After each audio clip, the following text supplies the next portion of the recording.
Steve, welcome to the Ontario Mortgage and Real Estate Insights podcast, your go-to source for the latest developments, trends, and regulatory changes in the industry. I'm your host, Steve Hamelin, here to provide you with insights sourced from reputable news outlets to help you stay informed and make well-informed decisions. Janine, this podcast is brought to you by Real Approved Inc., a trusted mortgage brokerage dedicated to helping Canadians achieve their home ownership dreams. Visit realapproved.ca to learn more about how our experienced team can assist you with your mortgage needs. Let's dive into today's episode. Steve, today we're kicking things off with some important news for new home buyers in Ontario. A stronger protection mechanism is coming into play, and it's set to have wide-reaching benefits for both consumers and the wider housing market. Janine? That's right, Steve. The initiative is being spearheaded by Tarion, the not-for-profit organization that administers Ontario's new home warranty program. This update is all about enhancing consumer trust and reinforcing the integrity of the market. Steve, starting July 1st, 2025, buyers of new freehold homes in Ontario will be encouraged to notify Tarion within 45 days of entering their purchase and sale agreement. This is a strategic move to curb illegal home sales and bolster buyer confidence. Janine, it's really about making the home buying process safer and more transparent. By registering their purchase agreements with Tarion, buyers can ensure they receive the maximum coverage available, which includes deposit protection and compensation for delayed closings. Steve. Exactly, Janine. This isn't just about protecting individual buyers, though that's a significant part of it. It's also about supporting the professionals in the industry who are committed to doing right by their clients. Janine, and it's crucial for industry professionals like us to help clients understand the importance of this step. By doing so, we not only safeguard their interests, but also contribute to a healthier housing market overall. Steve, Tarion's president and CEO, Peter Balasubramanian, emphasized the role of industry professionals in educating homebuyers about their coverage and consumer rights. It's a collaborative effort that benefits everyone involved. Janine, and it's a simple process too. Buyers can easily register their agreement on Tarion's website at no cost. But the peace of mind it provides is invaluable, especially if something goes wrong during the transaction process. Steve, this initiative also helps Tarion and the Home Construction Regulatory Authority to detect and address illegal activities more swiftly, protecting the reputation of the entire sector. Janine, in the end, it's about creating a stronger marketplace where good builders are rewarded and bad actors are weeded out. This change is a step forward in ensuring that Ontario's new home sector operates with integrity and transparency. The latest down payment monitor from NerdWallet Canada is shedding some light on the challenges Canadian homebuyers are facing when it comes to down payments. Janine, have you seen the numbers? Yes, Steve. The report really highlights the stark differences across provinces. For instance, British Columbia's average home price is $963,323, leading to a minimum down payment of over $71,000. That's a huge hurdle for many first-time buyers. Absolutely, and Ontario isn't far behind with an average sale price of $860,545 and a minimum down payment requirement of $61,055. It really shows how regional disparities can impact homeownership accessibility. It's interesting, though, how provinces like Saskatchewan offer a more accessible entry point with an average home price of $338,869 and a down payment of just $16,943. It opens up opportunities for buyers who might feel priced out elsewhere. Right. And it's not just about the numbers. As Clay Jarvis from NerdWallet points out, down payments are something buyers can control, unlike interest rates. Every dollar saved gets you closer to owning a home. That's a hopeful perspective, Steve. It's crucial for buyers to keep saving, especially in uncertain economic times. NerdWallet suggests continuing contributions to savings accounts, preparing for when the market conditions improve.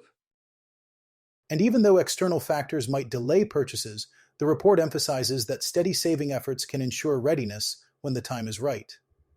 It's about being prepared for opportunities whenever they arise. Exactly, Steve. While it's easy to feel discouraged by high down payment requirements, staying committed to your savings plan is essential. It keeps the dream of homeownership alive, even in challenging markets.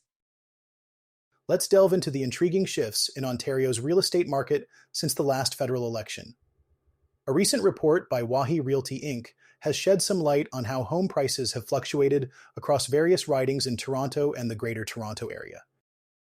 It's fascinating, Steve. The report highlights that since Justin Trudeau's re-election in 2021, home prices have fallen in 15 Toronto ridings, though not drastically. Despite these declines, prices are still significantly higher than they were a decade ago. Absolutely, Janine. The report indicates that while prices have dropped in some areas, they've climbed in 8 ridings and remained flat in 1. The median price of a single-family home in Toronto reached $1,286,000 in the first quarter of this year, which isn't far off from the average price back in 2021. It's particularly interesting to see how prices have shifted in more affluent areas. For instance, in Don Valley West, prices have fallen by 10%, but still remain over $2 million. This reflects the economic resilience of high-income neighborhoods. In contrast, areas like Spadina Harbourfront have seen a more significant drop of 15%, bringing the average price down to $1,340,000. It's clear that different regions are experiencing varied impacts. And it's not just about declines. Some ridings have actually seen price increases, albeit modest ones. Etobicoke Lakeshore, for example, has seen a 5% increase, highlighting some positive growth. The condo market tells a slightly different story. Prices for condos have declined in 16 ridings, remained flat in 4, and increased in just 3 since 2021. The median price of a Toronto condo has fallen by 4% to $630,000. Indeed, Steve. But it's worth noting that areas like Etobicoke Centre and Etobicoke North have seen condo prices climb, indicating that some pockets are bucking the overall trend. The shifts are even more pronounced in the Greater Toronto Area. For instance, there's been a 26% drop for condos in Brampton South and an 11% decline for single-family homes in Markham, Unionville. Yet, there's growth too. Oakville West saw a 10% rise in single-family home prices and condo prices in Mississauga. Lakeshore jumped by 14%. These variations underscore the complexity of the real estate landscape in Ontario. Now let's shift our focus to the Bank of Canada's monetary policy in light of the recent federal election results. According to a report by Pamela Heaven, with the Liberals securing a minority government, we might see a different approach to rate cuts than previously anticipated. That's an interesting development, Steve. The Liberals, led by Mark Carney, may have to collaborate with parties like the New Democratic Party or the Bloc Québécois to implement their fiscal plans, which could lead to a looser fiscal policy. This collaboration could potentially impact the Bank of Canada's decision-making process regarding rate cuts. Exactly, Janine. Stephen Brown from Capital Economics suggests that this need for concessions might result in a fiscal policy that's even looser than the Liberals' initial plans. This could mean the Bank of Canada might not cut rates as aggressively as some have predicted. David Rosenberg from Rosenberg Research and Associates adds that partnering with a more fiscally ambitious party could actually strengthen the Canadian dollar. It reduces the pressure on the Bank of Canada to ease monetary policy, which could be seen as a stabilizing factor for the economy. That's right, Janine. Capital's Brown also mentions that the market's expectation of the bank's rate settling at 2.25% might be too low. This presents a risk to predictions that the bank will cut rates 3 more times this year. And with the possibility of deeper than anticipated deficits due to coalition building, as Rebecca Young from Scotiabank Economics points out, the government may have to balance its fiscal ambitions with economic realities. This could certainly influence how the Bank of Canada approaches its monetary policy. Avery Schenfeld from CIBC Capital Markets notes that the Liberals might need to allocate more funds towards the priorities of other parties, like healthcare for the New Democratic Party and support for the metals sector for the bloc. This could lead to a projected deficit rise to 2% of GDP. Right, Steve. Schenfeld also warns of the downside risks to the economic outlook, which could make the budget deficit surpass 2% of GDP. It's a complex situation that requires careful navigation by the government and the Bank of Canada. With the looming possibility of a Canadian recession, as predicted by Rosenberg, the Bank of Canada's decisions will be crucial. The recession could stem from factors like trade tensions and economic pressures from the United States. Indeed, Steve, it's a reminder of the interconnectedness of fiscal policy and monetary decisions. The path forward will require a strategic approach to ensure economic stability and growth.